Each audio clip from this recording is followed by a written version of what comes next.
여호와의 강림이라는 제목으로 말씀을 증거합니다. 우리 한재욱 목사님의 인문학을 하나님께로 3에 나오는 내용입니다. 어니스트 해밍웨이의 소설 킬로만자로의 눈의 도입부에 이런 이야기가 나옵니다. 킬로만자로는 해발 19,710피트의 눈 덮인 산으로 아프리카에서 가장 높다고 합니다. 그 서쪽 봉우리는 마사이어로 은가의 은가이, 즉 신의 집이라고 부릅니다.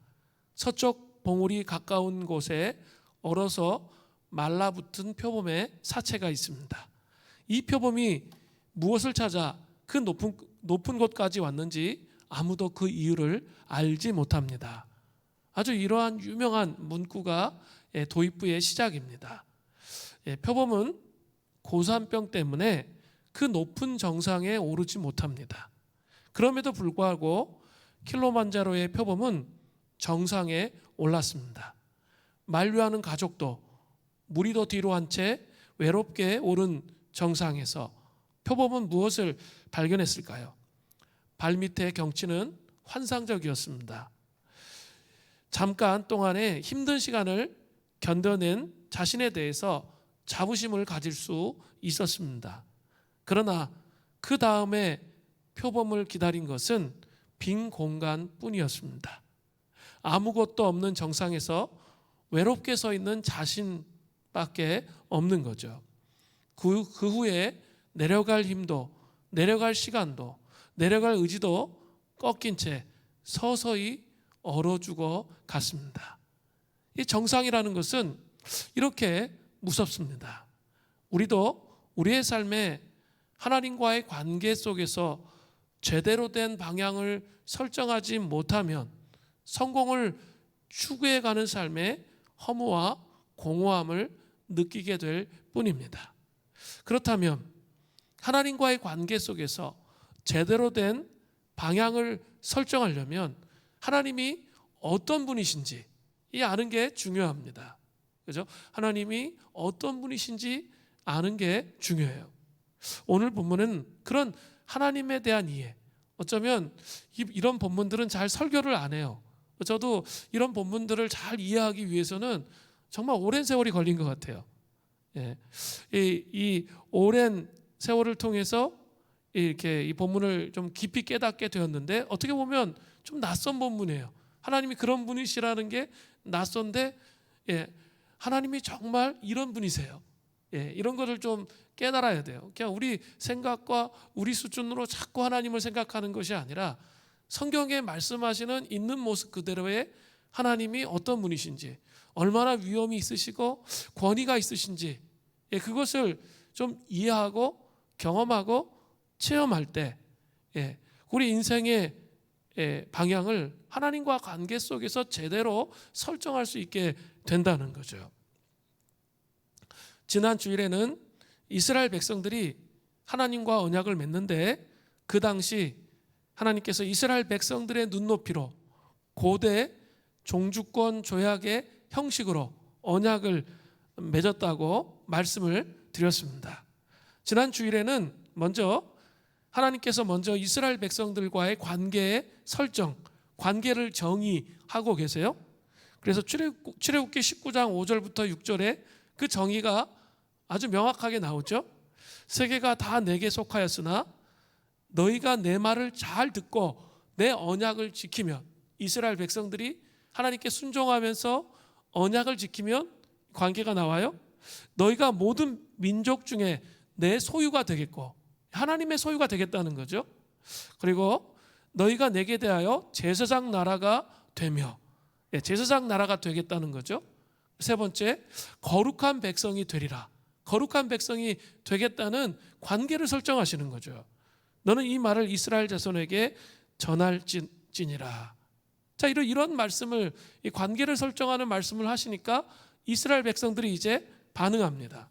그게 출애굽기 19장 8절이에요. 백성이 일제히 응답하여, 동시에 다 같이 응답한 거죠. 이르되 여호와께서 명령하신 대로 우리가 다 행하리이다. 모세가 백성의 말을 여호와께 전하매 이스라엘 백성들은 어떻게 응답했어요? 우리가 다 행하겠습니다 라고 고백했습니다. 그러니까 첫 번째 게 이제 정리가 된 거죠. 두 번째로 넘어가는 거예요. 고대 종주권 조약의 형식의 두 번째는 그것은 공적인 대면이에요. 이제 그 당사자끼리 공적인 대면을 하는 겁니다. 여호와 하나님은 이스라엘 백성들과 언약을 맺기 위해서 이 땅에 시내산에 강림하시는 거죠. 오늘 본문은 여호와의 강림에 대한 그런 내용이 아주 잘 나타나고 있습니다. 함께 본문을 살펴보겠습니다. 여호와 하나님이 언약을 맺기 위해서 시내산에서 강림하실 때 이스라엘 백성들을 그냥 만나 주실 수가 없었습니다. 왜 그렇죠? 하나님은 거룩하신 분이시기 때문입니다. 오늘 본문에는 이스라엘 백성들이 여호와 하나님을 만날 준비를 해야 함을 보여주고 있어요. 거룩하신 하나님 앞에 나아갈 수가 없는 거예요. 언약을 맺고 하나님을 만나야 되는데 그래야 그 언약이 체결되는데 그러기 위해서는 어때요? 준비가 필요하다라는 거죠. 첫 번째 준비를 시켜주세요. 첫 번째는 하나님이 모세의 권위를 세워주시는 그런 준비를 하세요. 출애굽기 19장 9절을 보세요. 여호와께서 모세에게 이르시되 내가 빽빽한 구름 사이에 내게, 모세죠, 모세에게 임함은 내가 너와 말하는 것을 백성들이 듣게 하며 또한 너를 영영히 믿게 하려 함이니라. 모세가 백성의 말을 여호와께 아뢰었으므로. 자, 여호와 하나님은 자신이 강림하시면 온 백성이 지켜보는 가운데에서 모세와 직접 대화를 나누심으로써 이 모세의 권위를 세워주시겠다 이렇게 말씀하세요. 너를 영영히 믿게 하려 함이니라 이렇게 되어 있죠. 왜 그렇게 하셨을까요? 그 이유가 뭘까요? 그것은 앞으로 모세를 통해서 언약의 규정, 이제 20장부터 10계명부터 시작해 쭉 나오죠. 24장까지 쭉 나오는데 언약의 규정이 하나님으로부터 비롯된 것임을 백성들에게 인지시키기 위해서 하나님께서 모세에게 권위를 주시고 그와 함께 대화하는 그런 내용으로 이렇게 그렇게 하시겠다고 말씀하시는 거죠. 우리는 1차적으로 예배 때 선포되어지는 말씀의 권위를 믿어야 돼요. 말씀을 선포하는 목회자가 하나님의 말씀을 하나님의 권위를 힘입어서 선포한다는 것을 믿으셔야 돼요. 그냥 인간적인 관점으로 목회자도 말씀을 선포하면 안 되고 말씀을 듣는 하나님의 백성들도 인간적인 관점으로 말씀을 들어서는 안 돼요. 분명히 이 예배 때 선포되어지는 그 하나님의 말씀은 하나님의 권위를 가지고 목회자를 세우셔서 그 말씀을 선포한다는 사실을 깨달아야 하는 거죠.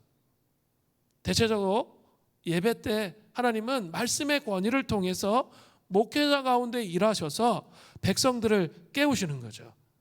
그러기 위해서 이 말씀의 권위를 위해서 그 예배 때 선포되어지는 이 말씀을 통해서 하나님의 백성들이 깨어나게 하기 위해서 어떻게 하시는 거예요? 모세에게 권위를 세워주시는 거예요. 그 예배 때 이 선포되어지는 말씀은 그만큼 중요한 거예요. 그죠? 이 선포되어지는 말씀을 통해 이렇게 살면 안 되겠구나 뭐 이런 생각들을 하면서 방향 전환을 하고 턴을 하는 그런 것들이 필요하다라는 것이죠. 그러나 오늘 본문은 그것보다 더 깊은 특별한 여호와 하나님에 대한 강림을 말씀하고 있어요. 그죠? 먼저 이 본문에서는 아주 강렬한 하나님의 강림하심이 나오는 거예요.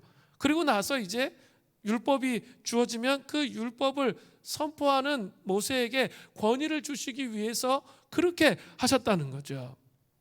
이것은 이런 강림은 하나님께서 우리에게 주시는 부흥의 때에 특별하게 하나님의 백성들에게 임하는 그 경험이라고 할 수 있어요.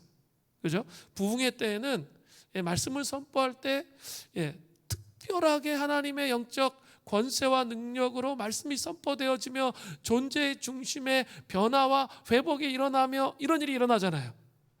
그게 이렇게 하나님의 여호와 하나님의 강림의 모습이라 할 수 있어요. 그러나 그 율법이 주어진 다음엔 어떻게 해야 돼요? 그 모세의 권위, 말씀을 선포하는 그 사람의 권위를 통해서도 여전히 그런 때와는 다르지만 또 강렬한 하나님의 임재가 있다는 거죠. 두 가지 모습을 위해서 모세의 권위를 세워주시는 역할을 먼저 하신 거예요.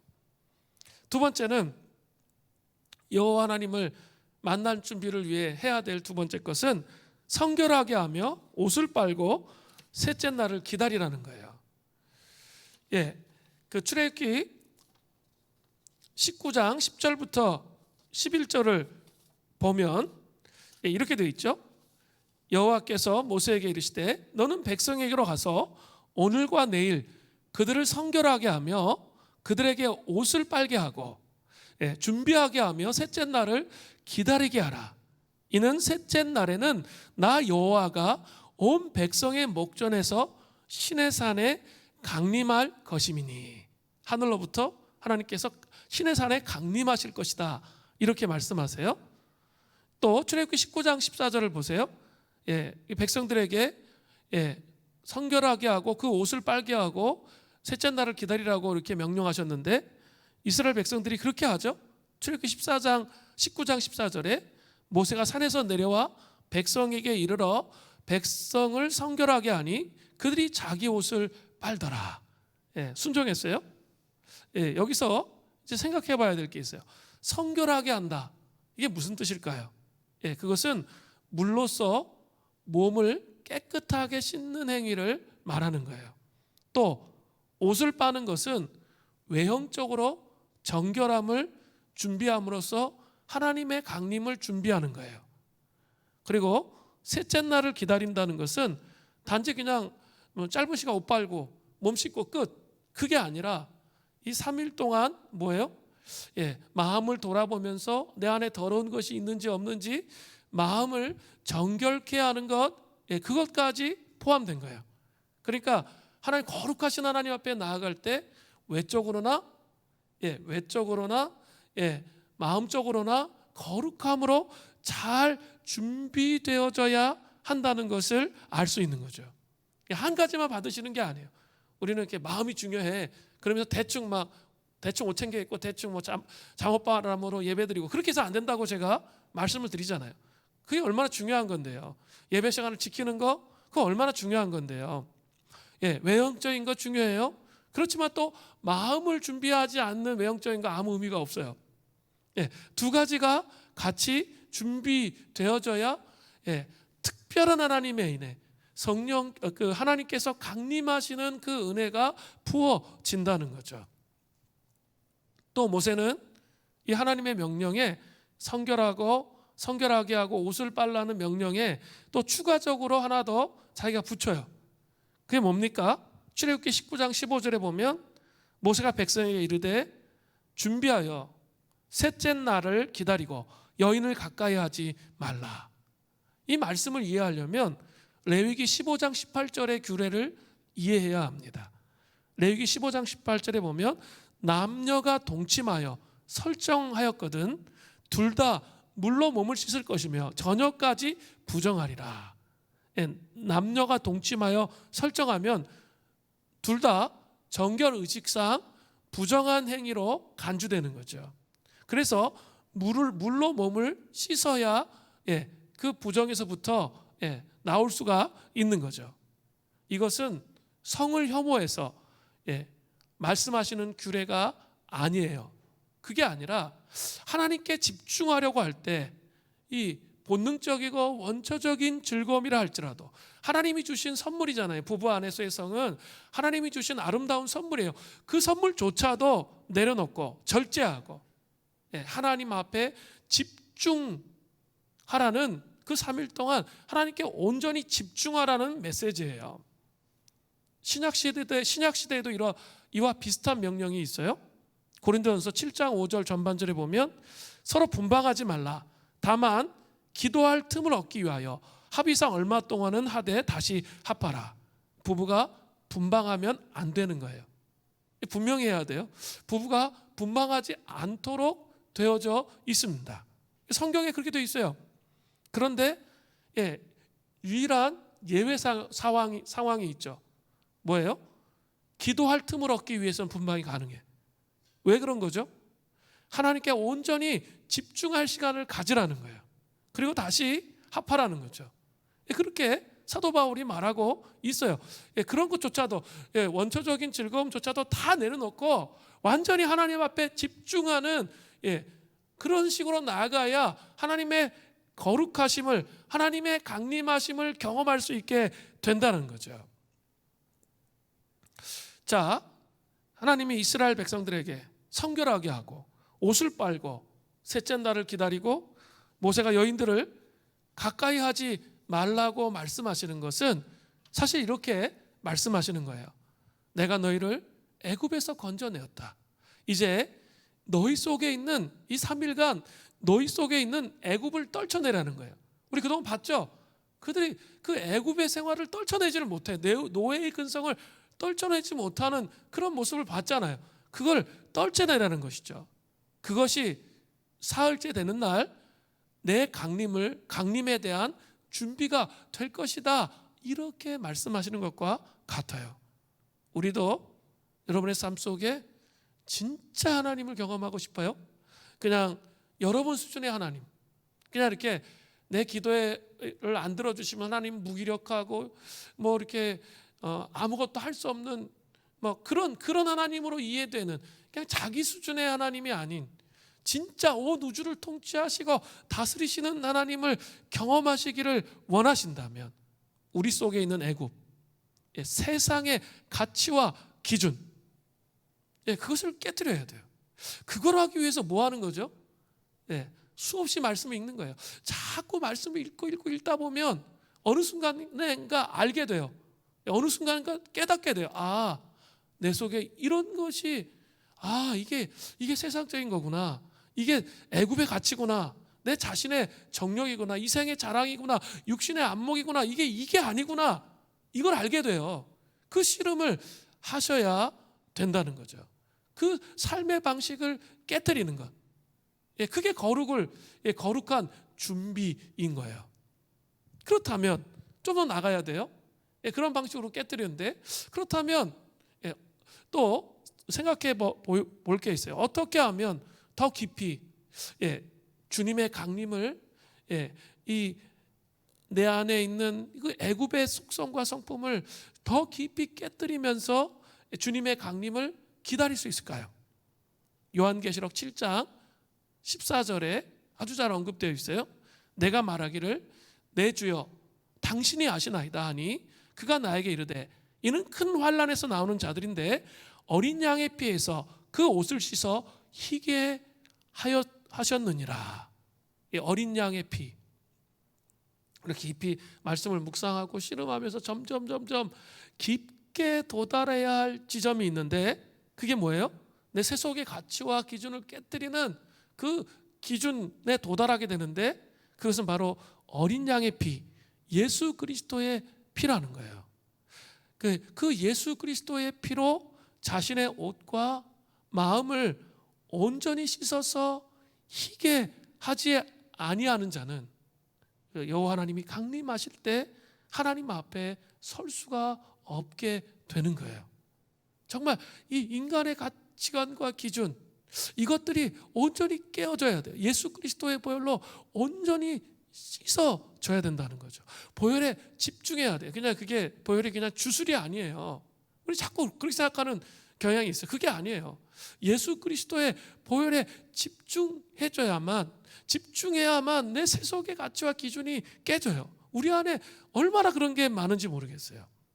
저 일주일 동안 살면서 한 주 동안 요새 고민하는 것들이 좀 있거든요. 교회 공동체 우리 피태 장로님들과 함께 어떻게 세울 것인가, 뭐 어떻게 시스템을 다시 가져갈 것인가, 뭐 이런 미래 비전에 대해서 일들은 어떻게 세우고 어떤 일을 할 것인가, 막 이런 고민들을 혼자 하다 보니까 저도 모르게 막 생각이 복잡해지는 거죠.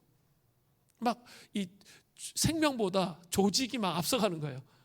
이 조직을 막 효과적으로 막 이렇게 하면서 막 이렇게 막 생각하다 보니까 어느 순간인가 하나님보다 내가 앞서가는 거죠. 그게 뭐예요? 제 안에 여전히 뭐가 있는 거죠? 세상의 가치가 여전히 있는 거예요. 분명히 하나님 앞에 그 상황들을 묻고 아뢰면서 하나님께서 원하시는 걸 해야 되는데 나도 모르게 내 붙잡고 있는 거 생각을. 그리고 그것들을 향해 나가는 거예요. 우리 형제들이 이럴 수가 많아요. 직장 생활 속에서 전략과 기획 이런 거 많이 하다 보니까 전략과 기획이 생명보다 앞서가서는 안 되거든요. 예수 그리스도의 보혈보다 앞서가서는 안 되는데 그 앞서가는 거예요. 근데 그 앞서가는지도 모르고 그냥 살면 분명히 그 여호와의 강림, 하나님의 위대하심이 어떤 것인지 알지 못해요. 그 인식이 있어야 돼요. 내가 주님보다 앞서갔구나. 그러면 어떻게 해야 돼요? 다시 보혈을 바라보면서 집중하면서 그것을 회개하고 돌이키는 거예요. 항상 싸워야 돼요. 특히 형제들, 내 생각이 앞서가는 거 그거 날마다 싸워야 돼요. 그러면서 씨름할 때 하나님께서 문을 여시는 거예요. 조직과 시스템이 문을 여는 것이 아니라는 거예요. 고민해야죠. 그러나 하나님께 맡겨야 돼요. 그 생명이 하나님으로부터 오기 때문에 그 조직과 시스템에 생명의 능력이 부어지는 것은 예수 그리스도의 그 보혈을 통해서 생명의 능력이 부어지는 거예요. 이것을 기억해야 되는 겁니다. 이게 저에게 하는 말이에요. 이것을 기억하시는 은혜가 있기를 바랍니다. 세 번째로 여호와 하나님을 만난 준비 세 번째는 하나님이 강림하시는 시내산의 경계를 침범하면 안 돼요. 출애굽기 19장 12절부터 13절이에요. 너는 백성을 위하여 주의 경계를 정하고 이르기를 너희는 삼가 산에 오르거나 그 경계를 침범하지 말지니 산을 침범하는 자는 반드시 죽임을 당할 것이라. 그런 자에게는 손을 대지 말고 돌로 쳐 죽이거나 화살로 쏘아 죽여야 하리니 짐승이나 사람을 망난하고 살아남지 못하리라 하고 나팔을 길게 불거든 산 앞에 이를 것이니라 하라. 우리 이런 말씀을 보면 되게 불편해 사람들이. 왜 그럴까요? 이 하나님이 사랑의 하나님 요것만 생각하기 때문에 그래요. 그죠? 하나님은 어떤 분이세요? 죄를 참아 보실 수 없는 분이세요. 그리고 아주 거룩하시고 공의로우신 그런 분이세요. 그게 먼저예요. 그 하나님에 대한 인식이 분명히 있어야 돼. 그게 없으면 이 진리의 프레임이 없이 그냥 뼈다구가 없는 그냥 이렇게 뼈들만 있는 그건 거짓 사랑이에요. 그런 게 아니에요. 먼저 하나님이 얼마나 공의로우시며 얼마나 거룩하시며 하나님이 얼마나 두려우신 분인지를 알아야 돼요. 그게 공의예요. 그 공의 진리를 안 다음에 이거 예수 그리스도의 그 보혈이 정말 우리를 생명으로 인도하고 우리에게 그리스도의 놀라운 사랑을 부어주셨구나 이 이해를 해야지 신약만 보고 있으면 안 돼요. 구약과 신약이 통합되어져서 이해돼야 된다는 거죠. 그런 차원에서 이 본문이 중요한 거예요. 여호와 하나님이 강림하시는 시내산 주변에는 지금 뭘 해야 돼요? 경계를 정해야 돼요. 즉 테두리를 쳐야 되는 거예요. 그래서 사람이나 짐승이 접근하지 못하도록 해야 돼요. 이 경계선을 넘을 경우 죽임을 당할 것이라 말씀하세요. 혹시 사람이나 짐승이 경계선을 넘어갔어요. 그럼 어떻게 해야 돼요? 걔 데리러 가면 나도 죽어. 그러니까 어떻게 해야 돼요? 돌로 치라는 거예요. 그리고 화살을 쏘라는 거예요. 그래서 죽여버리라는 거죠. 하나님은 거룩하신 분이시기 때문에 우리 마음대로 하나님께 나아가면 죽임을 당합니다. 이런 예가 또 성경 안에 있죠. 사무엘하 6장에 보면 다윗이 하나님의 임재의 상징인 언약궤를 다윗성으로 옮기려고 했어요. 그러다가 너무나 큰 충격적인 일을 경험합니다.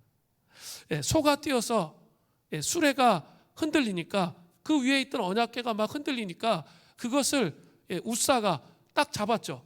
그 웃사가 잡는 순간에 그 자리에서 즉사했어요. 언약궤가 떨어지려고 하니까 자기가 도우려고 했죠. 그래서 그걸 붙잡고자 해서 죽은 거예요.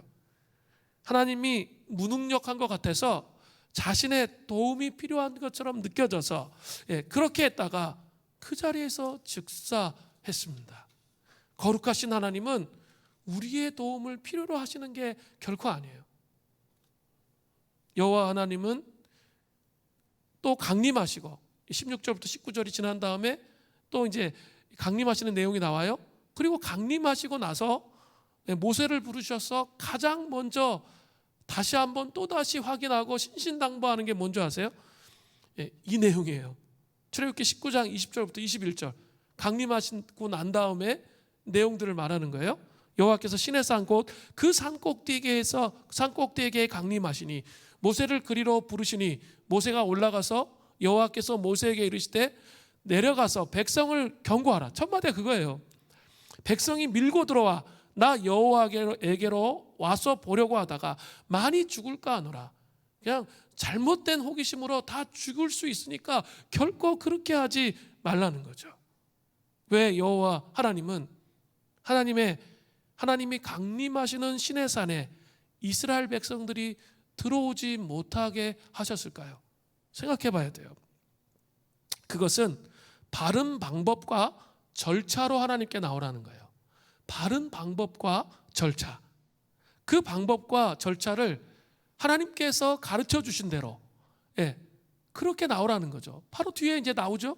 하나님 가르쳐 주시는 게 뭐예요? 성막제도. 그다음 제사장.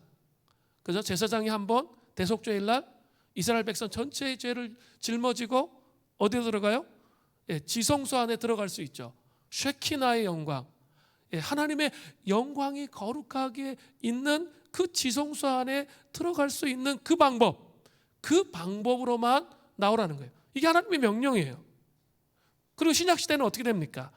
신약시대에 와서는 이러한 율법적 경계를 예수 그리스도의 십자가 사역으로 그것을 다 하시는 거죠. 그래서 중요한 것은 그 거룩하신 하나님 앞에 나가면 죽는데 이 보혈의 피를 의지해서 나가는 자마다 이거예요. 보혈의 피를 의지해서 나가는 자마다 하나님 앞에 하나님의 영광을 배울 수 있도록 그런 길을 열어 놓으신 거죠. 히브리서 10장 20절을 보세요. 그 길은 우리를 위하여 휘장 가운데 열어 놓으신 새로운 살 길이요 휘장은 곧 그의 육체니라. 예수님께서 십자가에 못 박혀 죽으실 때 성소와 지성소 사이에 있는 휘장이 위에서부터 아래로 찢어졌어요. 그리고 어떻게 해요? 이제 예수 그리스도의 십자가를 의지해서 자기의 죄악들을 고백하며 십자가를 의지해서 하나님 앞에 나아가는 자는 다 어떻게 할 수 있어요?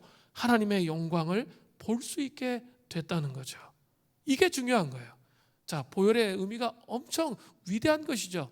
그냥 이렇게 함부로 대해서는 안 될 거라는 사실을 여러분 기억하셔야 되는 거예요.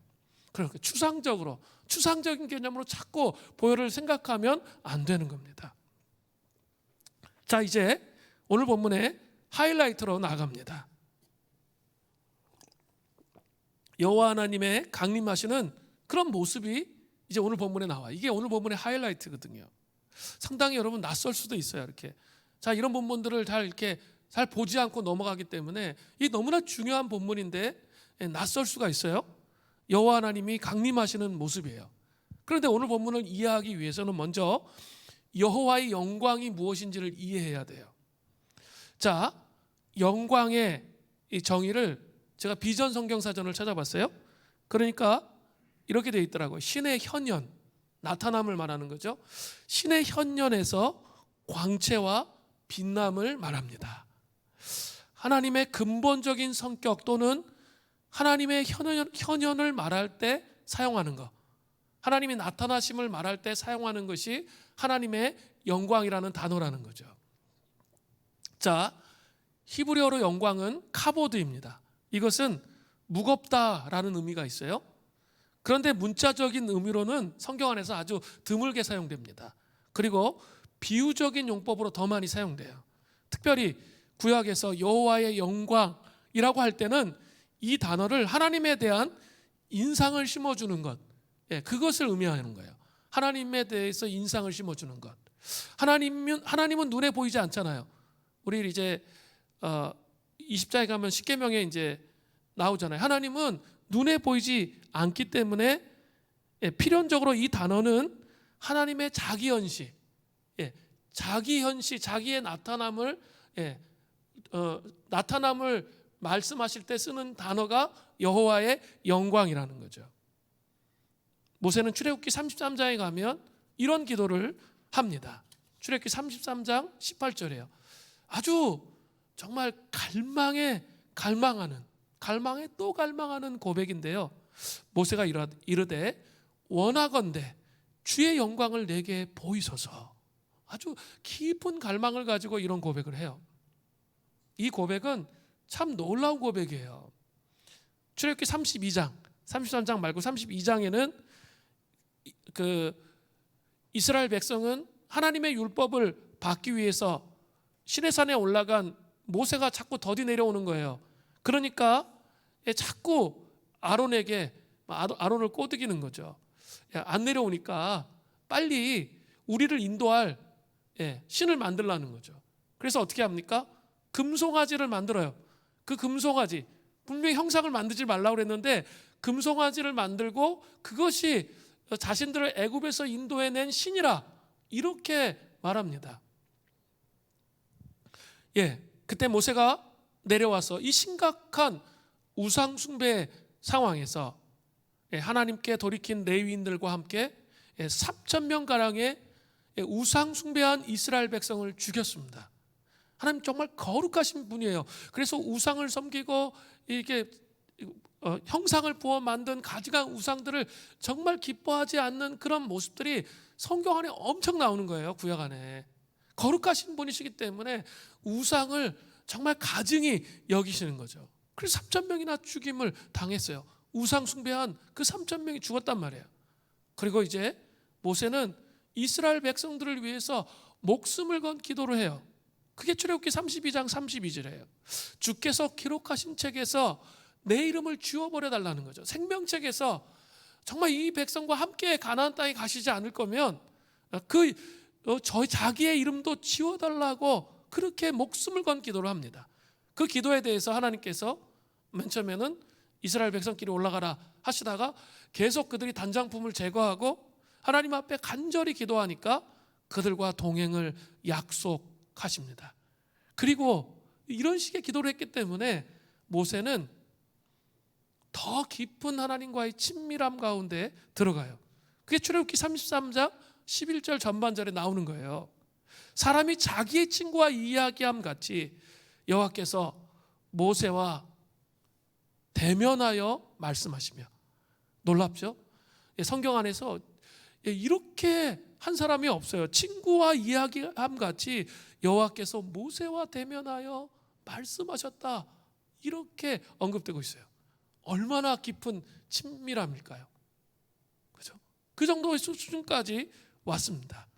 그러나 그 정도 수준이면 만족해야 되잖아요. 근데 모세가 만족합니까? 그게 출애굽기 33장 11절이라 했죠. 제가 아까 얘기했던 건 33장 18절이에요. 바로 뒤에 나오는 내용이에요. 그런 상황을 만족하지 못했다는 거예요. 그리고 하나님을 갈망하는 거죠. 더 깊이 본질적인 하나님, 도대체 하나님이 어떤 분이신지 더 깊이 하나님을 만나기를 소원했던 거예요. 그래서 출애굽기 33장 18절에 고백을 한 거죠. 기도의 가장 최고봉은 바로 이거예요. 원하건대 주의 영광을 내게 보여주십시오. 친밀함으로 만족할 수 없습니다. 주님, 주의 영광을 저에게 보여주시옵소서. 놀라운 것은 이런 간절한 모세의 기도에 하나님이 기도에 응답하신다는 사실이에요. 하나님의 영광을 보게 되는 거죠. 그런데 하나님의 영광을 온전하게 보면 그 자리에서 즉사해요. 그 거룩하신 하나님 앞에 나갈 육체는 아무도 없어요. 그 자리에 즉사하기 때문에 모세의 기도를 교정하시는 거예요. 모세의 기도를 교정하셔서 얼핏 보여주시는 거죠. 출애굽기 33장 22절부터 23절을 보세요. 내 영광이 지나갈 때 내가 너를 반석 틈에 두고, 반석 바위 틈에 두는 거예요. 그리고 내가 지나도록 내 손으로 너를 덮었다가, 보면 죽으니까 지나가도록 손으로 덮으시겠다는 거예요, 모세를. 그리고 손을 거두리니 내가 내 등을 볼 것이요 얼굴을 보지 못하리라. 하나님의 얼굴 보면 죽으니까 어떻게 해요? 등을 보여주신 거예요. 마틴 로이드 존스 목사님은 부흥이라는 것은 바로 이런 하나님의 영광을 얼핏 보는 것이다. 흐릿하지만 그 영광을 보는 것, 하나님이 강림하심을 우리 눈으로 보는 것, 이것이 바로 부흥이라고 그렇게 말하고 있습니다. 그런데 모세는 이런 얼핏 하나님을 보고 나서 더 깊은 하나님에 대한 신뢰와 하나님을 의지하는 삶을 살았던 것이죠. 모세의 얼굴에 하나님의 영광의 강체가 이렇게 계속 막 쏟아져 나오니까 어떻게 해요? 가려달라고, 얼굴을 가려달라고 이스라엘 백성들이 그렇게 말할 정도였습니다. 그죠? 그가 하나님의 영광을 본 것이죠. 자, 이제 이런 여호와의 영광이라는 개념을 이해하면서 여호와의 강림을 살펴봐야 돼요.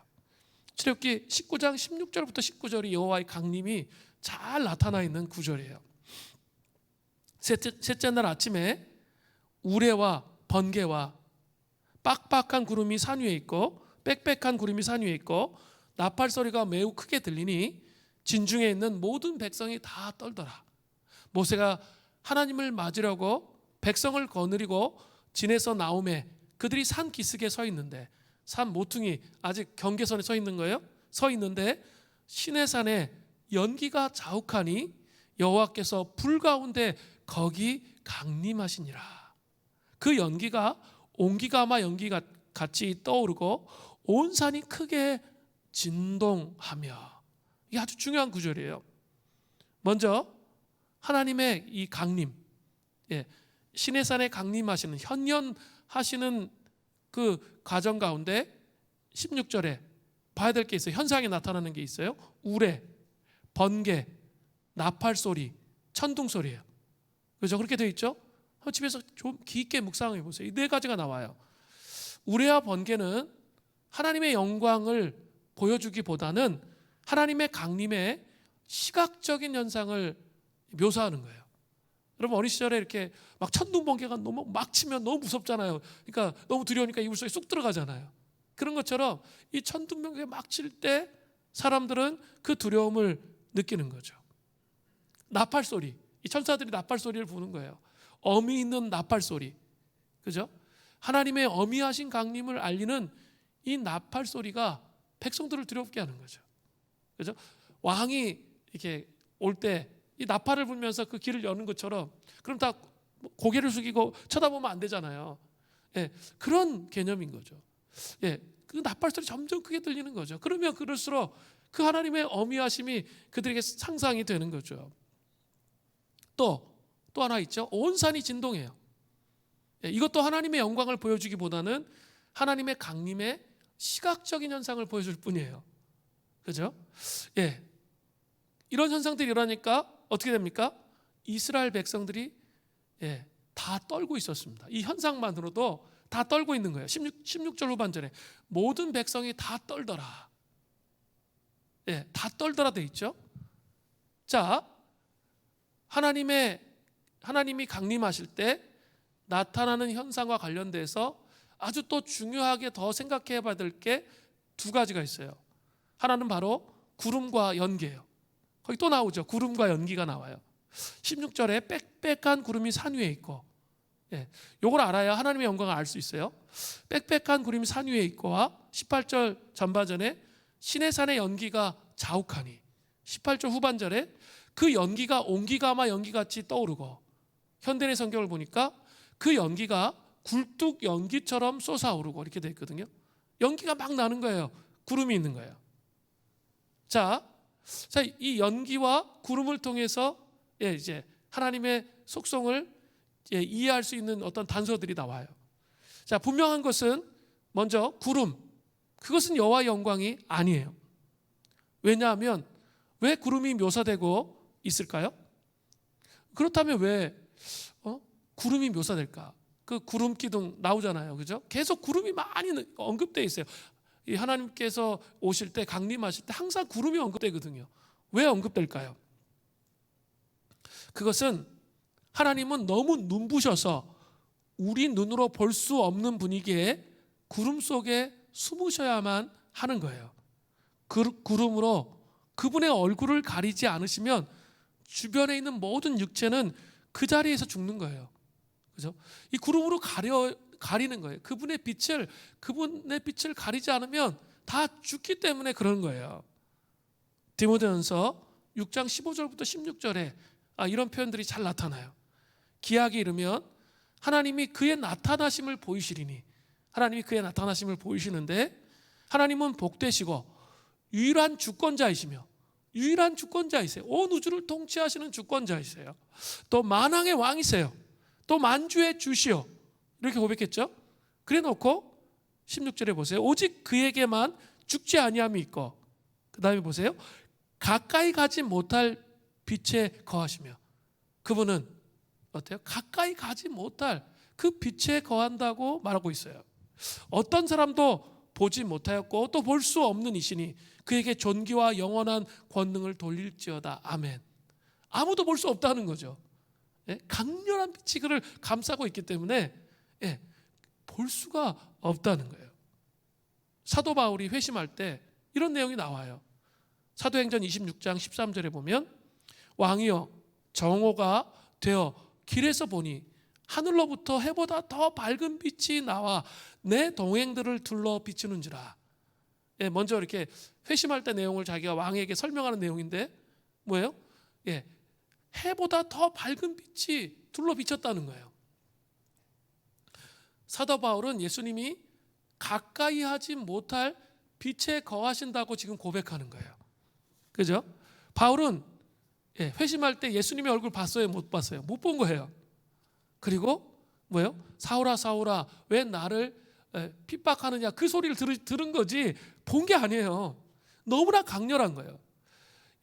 그 광야나 아니면 사막지대에 가면 그 낮에 그 내려지는 그 빛이 있어요.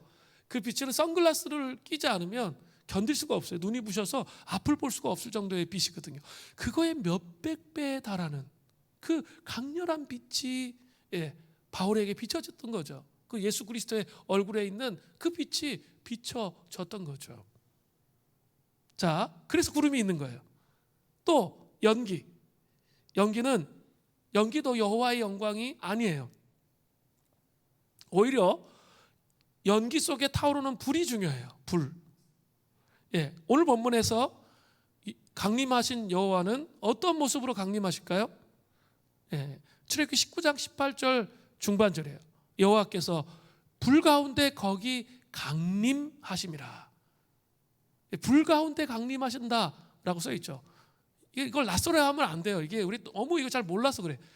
저도 이 본문을 해석하는데 정말 오랜 세월 걸렸어요. 부흥에 대한 오랜 시간의 연구와 실은 끝에 이런 본문을 해석할 수 있게 됐지 그전에는 못했어요. 그만큼 이게 어려운 본문이에요, 사실. 그런데 분명히 말씀하시죠. 불 가운데 거기 강림하신다, 이렇게 말씀하세요. 그리고 히브리서에 보세요. 히브리서 12장 29절에 우리 하나님은 뭐라고 되어 있죠? 소멸하는 불이심이니라. 소멸하는 불이세요. 소멸하는 불. 하나님이 불 자체라기보다는 불의 속성을 갖고 계신 거죠. 그러니까 뭐냐면 모든 죄악을 불로 태워버리시는 거예요. 하나님 앞에 나갈 수 없다고 그랬죠. 불로 다 태워져요. 그 하나님 앞에 죄 많은 인생이 서게 되면 불로 다 태워지는 거죠. 우리 육체로는 하나님의 영광을 결코 볼 수가 없어요. 그러나 우리는 예수님의 보혈로 죄 씻음을 받을 때 하나님 앞에 설 수 있게 되는 거죠. 우리의 죄악과 허물들이 하나하나 다 드러난 것들이 예수 그리스도의 보혈로 씻음을 받을 때 그 영광을 볼 수 있게 되는 거죠. 쉐키나의 영광, 지성소 안으로 예수 그리스도로 말미암아 들어갈 수 있게 됐다는 거예요. 구약 시대 금기되었던 대제사장만 1년에 한 번 들어갈 수 있는 그 공간에 강렬한 하나님의 임재가 있고 하나님의 통치와 다스림이심이 있는 곳에 예수 그리스도의 보혈로 들어갈 수 있게 됐다는 거예요. 지성소의 영광은 바로 예수 그리스도의 얼굴에 계시되어 있습니다. 예, 이 본문을 잘 이해를 잘 하셔야 돼요. 이게 너무나 중요한 본문이고 복음의 영광을 아시려면 이런 내용을 이해하셔야 여러분의 수준으로 복음을 이렇게 생각하지 않게 돼요. 고린도후서 4장 6절에 이런 말씀이 나와요.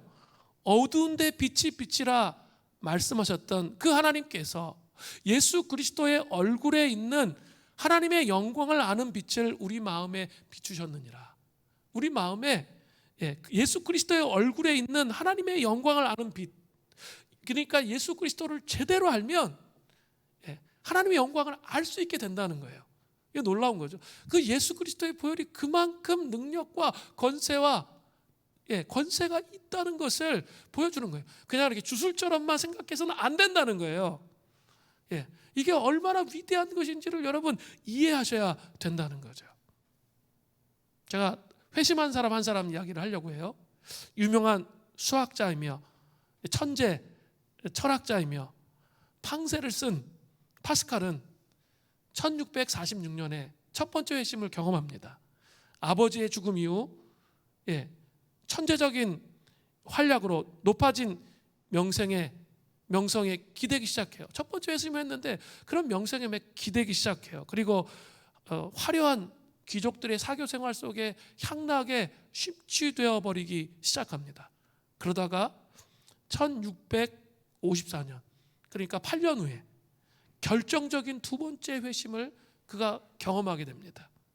이른바 불의 밤이라고 불리는 두 번째 회심의 순간을 그가 팡세에 기록한 거예요. 네, 첫 번째 그가 기록할 때 이런 내용이 나와요. 불, 첫 단어가 불이에요. 우리 하나님은 소멸하는 불로 오신다는 거죠. 그래서 우리의 죄악들을 주님 앞에 나갈 때 다 드러내세요. 그리고 우리가 얼마나 부끄러운 자인지 두렵고 수치감을 느끼고 무섭게 그렇게 하세요.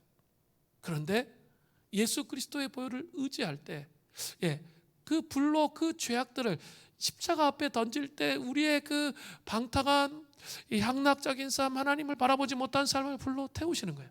그러니까 파스칼이 불이라는 표현을 사용하고 있는 거예요. 그 한마디 안에 이미 이런 내용이 다 들어가는 거예요. 그리고 그럼 그렇게 말해요. 철학자나 학자들의 하나님이 아니라 아브라함의 하나님, 이삭의 하나님, 야곱의 하나님, 철학자의 하나님이 아니셨다는 거예요. 그리고 학자의 하나님이 아니셨다는 거죠. 나의 하나님이시라는 거예요. 나의 하나님이시라는 고백을 해요. 그리고 확신, 심정의 기쁨, 평화, 기쁨의 눈물 이런 표현을 쓰는 거예요. 어때요? 불로 임하시는 거죠. 그래서 우리의 죄악들을 태우면 그 어린 양의 보혈로 지성소 안에 들어가면 이 두려움이 엄습하지만 우리의 죄악들이 씻어지면서 그 다음에 오는 게 뭐예요? 기쁨이 오는 거예요. 확신이 오는 거예요. 소망이 오는 거예요. 눈물이 나는 거예요. 그렇죠. 그 경험을 고백하고 있는 거예요. 나는 그에게서 떠났었다. 나의 하나님, 나를 떠나시려나이까 영원히 그에게서 떠나지 않겠습니다. 이 고백을 하는 거예요. 그리고 파스칼은 이런 성령의 불을 체험한 후에 이 메모지를 자기가 경험했던 이 팡세에 기록했던 메모지를 자기 속옷에다가 꿰매서 갖고 다녔어요. 그 경험을 잊지 않기 위해서 여호와의 영광이 임한 그 강림하신 그 경험을 잊지 않기 위해서 그렇게 평생을 살았습니다. 자, 오늘 아주 중요한 내용을 말씀드렸어요. 여호와는 우리 가운데 강렬한 빛으로 강렬한 불로 임하세요. 강림하십니다. 이게 아주 중요해요. 그렇죠? 아마 이런 설교 잘 듣지 못하셨을 거예요. 저도 이거 연구하는데 정말 오랜 세월이 걸린 것 같아요. 제대로 해석하기가 너무 어려웠어요. 근데 오랜 세월 이렇게 하다 보니까 이해되기 시작하고 설교할 수 있게 됐던 것 같아요. 너무 감사해요. 이게 정말 중요해요. 이 부흥을 바라보는 것, 여호와의 강림을 바라보는 것, 이게 너무 중요해요. 그래야 하나님을 자꾸 내 수준으로 낮추지 않아요. 세상 사람들은 끊임없이 어떻게 합니까? 우리 수준으로 하나님을 자꾸 막 낮춰요. 그래서 인간적인 생각 속에 가득 채워지도록 그렇게 살아요. 근데 하나님은 그렇게 우리 안에 가두실 수 있는 분이 아니시라는 것. 그러니까 내 생각의 한계를 뛰어넘어야 돼요. 지금 그걸 가르쳐주고 있잖아요. 우리의 생각의 한계를 뛰어넘으시는 하나님의 권위와 능력과 다스리심이 있다는 거예요. 그렇다면 어떻게 여호와 하나님의 강림하심을 우리가 경험할 수 있습니까? 그 내용은 출애굽기 20장 18절부터 21절에 나와요. 또 나오죠. 무 백성이 우레와 번개와 나팔 소리와 산의 연기를 본지라. 이제 다 이해가 되셨죠? 예, 그들이 볼 때 떨며 멀리 서서, 그들은 멀리 서 있어요. 모세가 이르되 당신이 우리에게 말씀하소서 우리가 들으리이다. 하나님이 우리에게 말씀하지 말게 하소서. 이게 너무 안타까운 일인데요. 예, 우리가 죽을까 하나이다. 모세가 백성에게 이르되 두려워하지 말라. 하나님의 임하심은 너희를 시험하고 너희로 경외하여 범죄하지 않게 하심이니라.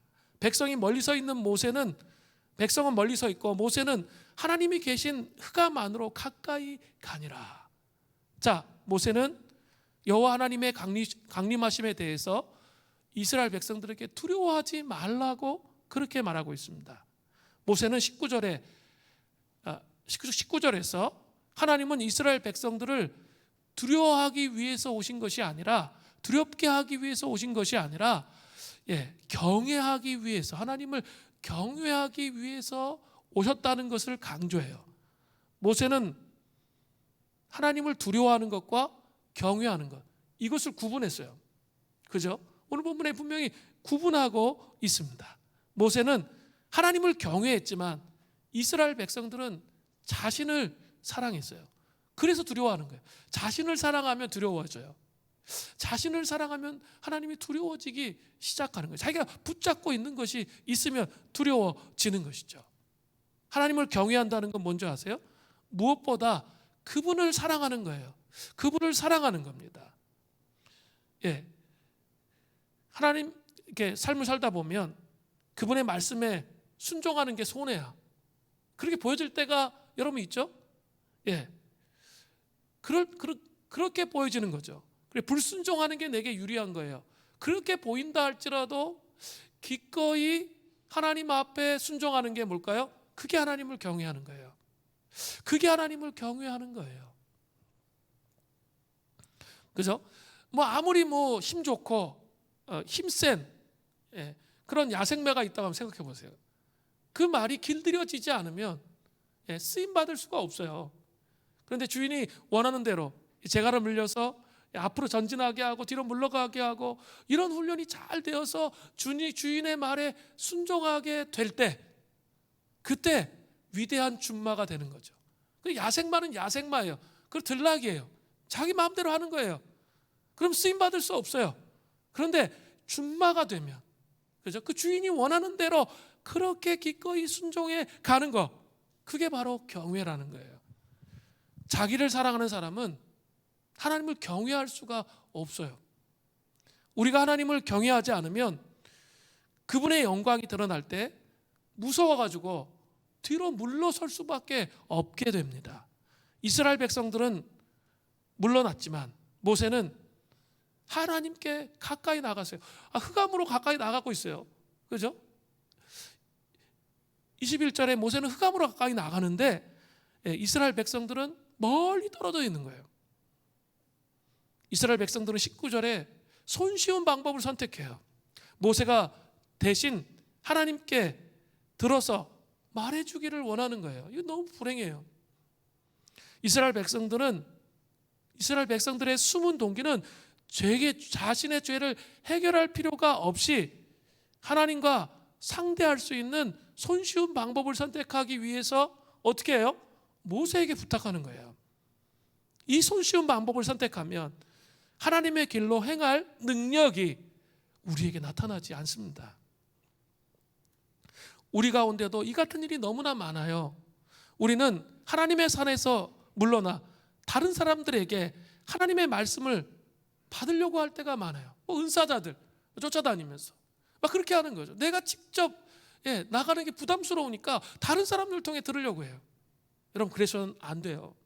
물론 은사자들의 얘기는 참고 정도예요. 내가 정말 하나님 앞에 서야 되는 거예요. 내 마음의 상태가 밝히 드러나는 것이 두려워서 그분의 음성을 듣기를 원하지 않으시는 거 아니에요? 그분께 너무 가까이 가면 내가 늙어 죽을 때까지 비밀로 하고 체념하고 그냥 이렇게 살기를 원하게 묻어두었던 것이 드러날까 봐 여러분 두려우세요? 그래서 그분께 가까이 나가지 못하는 거 아니에요? 아직도 즐기고 있는 세상적 쾌락, 그거 괜히 주님 앞에 더 가까이 나가서 굴거부스럼 만들어서 그거 못하면 어떡해? 그런 생각을 하고 계십니까? 우리 인생의 가장 어두운 시간은 주님께서 우리를 초청하시는 것을 거부하는 데 있어요. 우리는 이렇게 우리 인생의 가장 최고의 저점, 이 절망의 시간, 그런 시간들이 있죠. 그리고 이렇게 죄를 지어서 타락하는 그런 시간들이 우리의 삶의 여정에 분명히 있습니다. 그런데 중요한 게 있어요. 그런 순간 이전에 하나님은 우리를 초청하신다는 거예요. 우리를 그런 죄악 가운데 들어가지 못하도록 초청하는 메시지가 계속 있는데도 우리가 그 가운데 빠져 들어갈 수 있다는 거예요. 그것을 기억해야 돼요. 그리고 그 하나님의 초청을 거부하지 마시고 그 하나님의 강림을 경험하시는 은혜가 있기를 바랍니다. 하나님을 깊이, 진짜 깊이 경험하게 되면 더 깊은 친밀함이 생겨요. 자 보세요. 시편 25편 14절에 이런 말씀이 나와요. 여호와의 친밀하심이 그를 경외하는 자들에게 있으며 그의 언약을 그들에게 보이시리라. 분명히 말씀하세요. 언약을 보이시겠고 그 친밀하심은 어떤 자? 하나님의 강림을 사모하고 하나님의 강림을 소망하면서 하나님과 연합하기를 소원하는, 그래서 어린 양의 보혈로 씻음을 받고 하나님 앞에 나아가기를 소원하는 그런 자들에게 하나님 깊은 친밀함을 허락해 주시겠다고 말씀하셨어요. 모세가 뭐 하나님의 강림 두렵기만 했겠어요? 그게 아니에요. 하나님을 깊이 경험했기 때문에 그 안에 계속 거하고 싶은 그 마음이 있었던 것이죠. 그래서 그 흑암을 두려워하지 않고 걸어 나아가 하나님의 임재 앞에 서게 되는 것이죠. 이 여호와의 영광을 경험하시는 은혜가 있기를 바랍니다. 하나님의 강림이 저는 우리 공동체 가운데 있기를 소원합니다. 그런 부흥이 있기를 소원합니다. 그러기 위해서 좀 다시 우리가 금식하며 기도해야 될 것 같아요.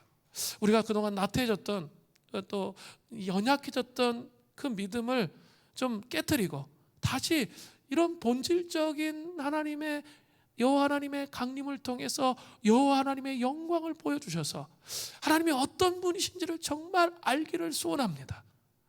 이 고백이 우리 금식으로 기도하며 씨름하며 주님을 기다리는 은총이 이 공동체 안에 있기를 바랍니다. 다음 한 주간 여러분 좀 유튜브로 오늘 본문 말씀 대단히 중요한 거거든요. 그 말씀 계속 좀 시청하시면서 함께 금식하면서 하나님의 산에 여호와의 산 신의 산에 강림하시는 하나님을 경험하며 나아갔던 이스라엘 백성들처럼 모세처럼 그렇게 우리가 하나님을 경험하는 부흥의 역사를 경험하는 은혜가 한 주간 있기를 바랍니다. 우리 찬양하며 기도하겠습니다.